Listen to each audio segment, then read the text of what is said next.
नमस्कार। हमारे सभी भाई बहनों को जय श्री कृष्णा, राधे राधे। आज मैं एक हंसी मजाक का गीत लेके आई हूँ। बहुत ही प्यारा गीत है। तो एक नई नवेली बहू आती है ससुराल और वो अपनी सासू माँ से क्या कह रही है, जरा सुनिएगा। ओ सासू माँ मैं तो हो गई बावरिया, ओ सासू माँ मैं तो हो गई बावरिया। आई जब गलिया संवरिया के गलिया, आई जब गलिया संवरिया के गलिया। ओ सासू माँ मैं तो हो गई बावरिया, ओ सासू माँ मैं तो हो गई बावरिया। आई जब गलिया संवरिया के गलिया, आई जब गलिया संवरिया के गलिया। ओ सासू माँ मैं तो हो गई बावरिया, ओ सासू माँ मैं तो हो गई बावरिया। सुबह सुबह गईली स्नान करन को, सुबह सुबह गईली स्नान करन को। ओ सासू माँ भूल आई मैं सड़िया, ओ सासू माँ भूल आई मैं सड़िया। ओ सासू माँ मैं हो गई बावरिया, ओ सासू माँ मैं हो गई बावरिया। आई जब गलिया सांवरिया के गलिया, आई जब गलिया सांवरिया के गलिया।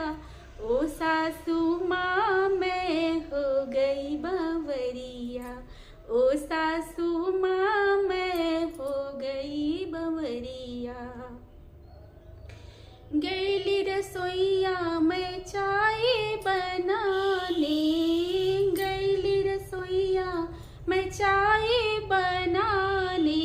ओ सासू माँ लेके आई मैं पनिया, ओ सासू माँ लेके आई मैं पनिया।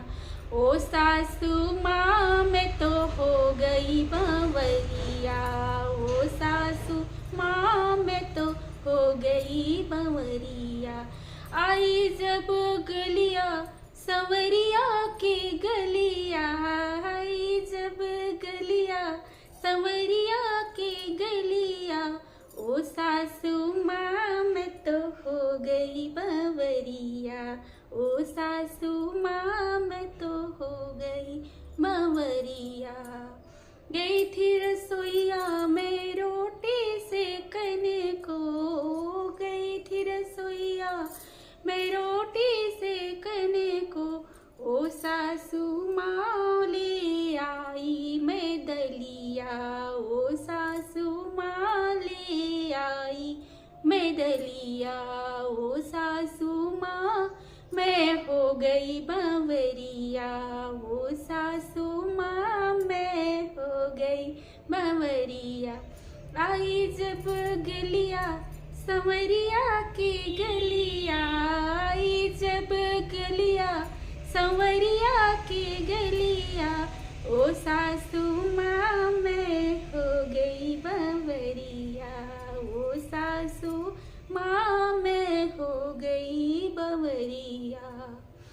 ओ सासू माँ मैं हो गई बावरिया, ओ सासू माँ मैं हो गई बावरिया। बागु गई थी फूल तोड़ने को, बागु गई थी फूल तोड़ने को। ओ सासू माँ भूल आई डेलरिया, ओ सासू माँ भूल आई डेलरिया। ओ सासू माँ मैं हो गई बावरिया। आई जब गलिया संवरिया के गलिया, आई जब गलिया संवरिया के गलिया। ओ सासू माँ मैं हो गई बावरिया, ओ सासू माँ मैं हो गई बावरिया। सिजिया गई थी रात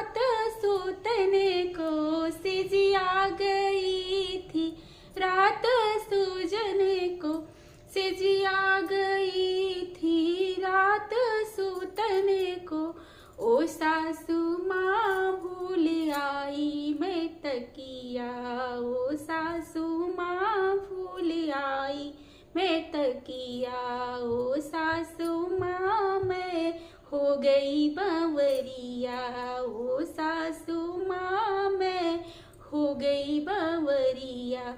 आई जब गलिया संवरिया के गलिया, आई जब गलिया संवरिया के गलिया, ओ सासू माँ मैं हो गई बावरिया, ओ सासू माँ मैं हो गई बावरिया।